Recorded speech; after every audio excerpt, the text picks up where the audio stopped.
पुणे. ठळक बातम्या.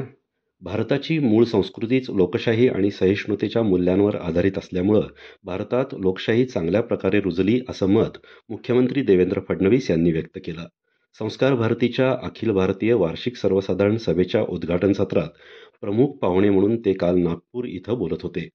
तंत्रज्ञानानं घडवून आणलेली उलथापालथ समजून घेऊन ते योग्य दिशेनं वळवण्याचं आणि समाजाला सकारात्मक दिशा देण्याचं कार्य संस्कार भारतीसह सर्वांना करावं लागेल असं मुख्यमंत्र्यांनी सांगितलं.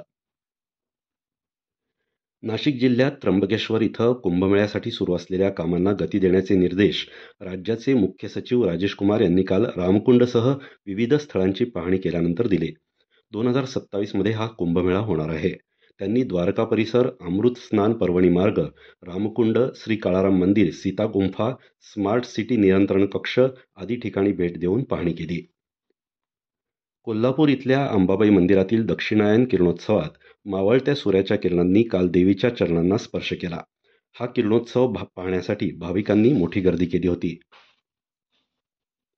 नवी मुंबई पोलिसांच्या गुन्हे शाखेनं सायबर गुन्हेगारांच्या 12 जणांच्या टोळीला अटक केली आहे.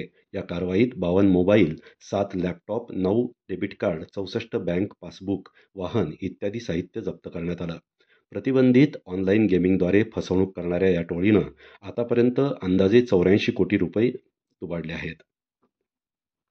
अकोला इथून सहलीसाठी आलेल्या 2 विद्यार्थ्यांचा रायगड जिल्ह्यात काशीद इथल्या समुद्रात बुडून काल सायंकाळी मृत्यू झाला. 3 शिक्षक आणि 12 विद्यार्थी सहलीसाठी आले होते.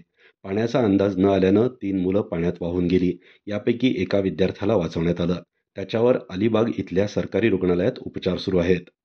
या होत्या आतापर्यंतच्या ठळक बातम्या. यानंतरच्या ठळक बातम्या सकाळी 9:58 वाजून